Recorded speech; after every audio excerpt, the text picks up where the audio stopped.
Happy holidays, everyone, and welcome to a very special episode of Good to Know.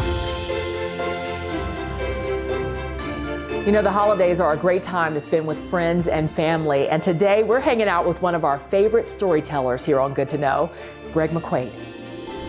Hey, Greg, Merry Christmas to you. Hey, happy holiday seasons. Greetings. Merry Christmas coming to you from Richmond, Virginia, Michelle.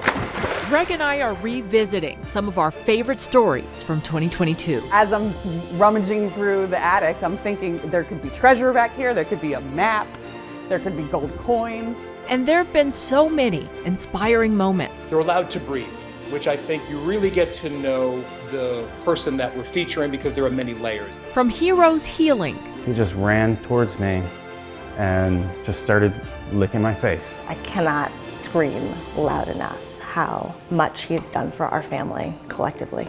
To big kids just having fun.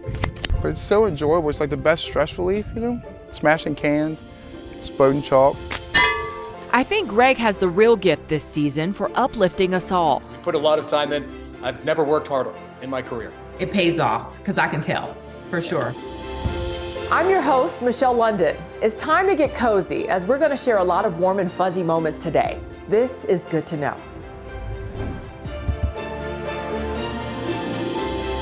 So I got to ask, what has your favorite story been for 2022? Oh, there are so many, but if I had to pick one that sort of bubbles to the top right now as we're talking about, in 2022, I interviewed a woman here in Richmond who was doing some spring cleaning of all things, and she went up into the attic to do a little storage, and she peeked around the corner, and she noticed a big box that she didn't notice when she moved into the house almost 6 years ago. And inside this box, Michelle, were love letters from the 40s and 50s. Her trick was trying to find somebody that would want these letters. She said it would be a travesty if they ended up in the dumpster. And wouldn't you know, she put this out on the internet just with the question, and within about 30 minutes, she had an answer. It's like my passion project. When I first saw it, fell in love with it. Go get it. Home is where the heart is certainly applies to this address in Henrico. Come here. He's not very good at fetch. Go get it. Anna Prilliman is most happy relaxing in her near West End house with dog Alfie. I care about the house similar to how I care about people I love. I mean, I love this place. What Anna didn't realize, her pride and joy also came fully furnished with a mystery. During an early round of spring cleaning, Old stuff. Wow. Anna discovered a hidden panel leading to a part of the attic. And I realized that there was a door. And it's not a door that had a key or anything. It was just latched at the top. Inside, a fortune stashed away by a previous owner. I am an 80s baby, so I watched Goonies.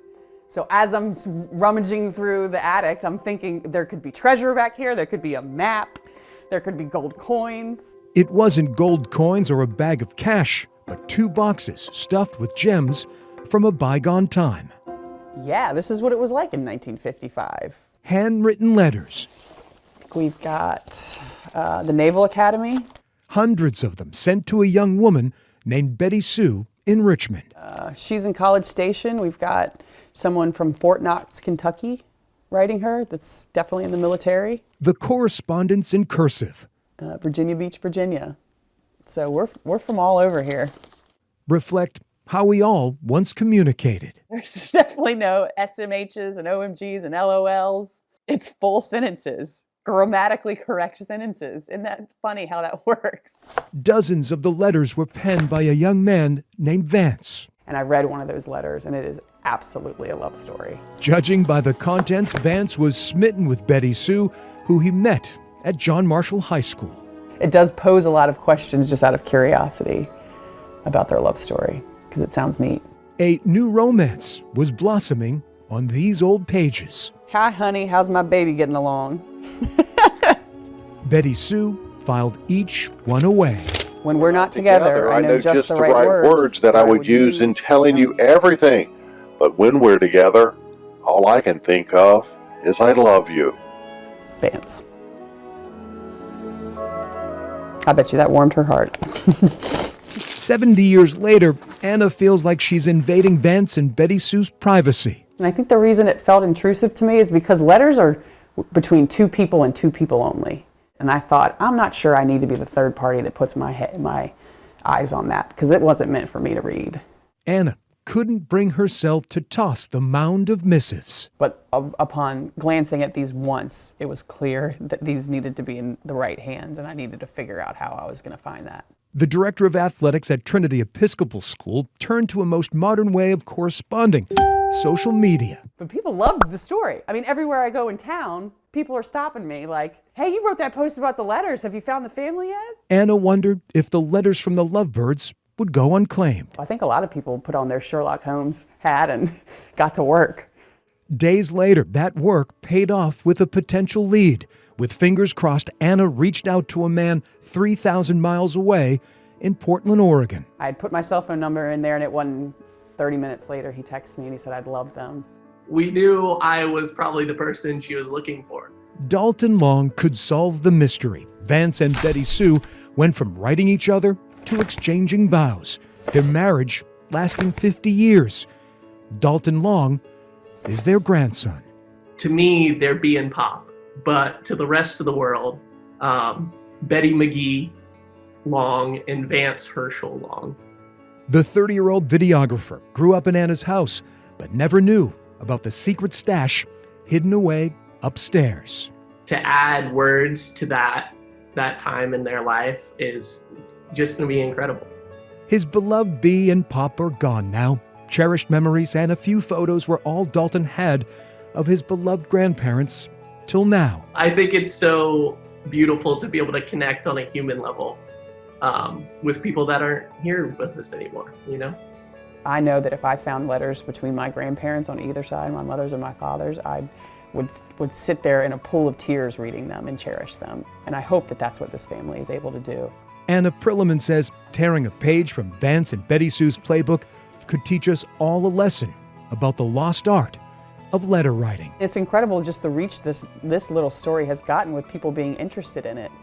So everybody's got that in them, that human connection matters, the past matters. Dalton Young remains eternally grateful that Anna saw the value in his family's written word, and that the last chapter of this love story has a happy ending.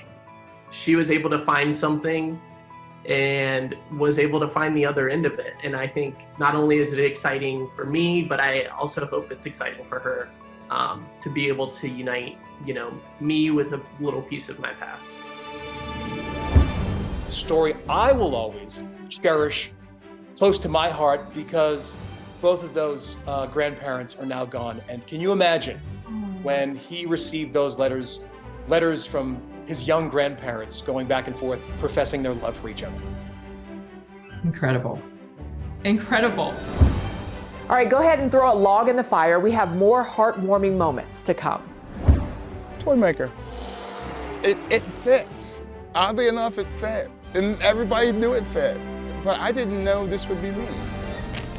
And now it's all I think about. Greg and I are looking back at our favorite people from 2022, and they're all good to know.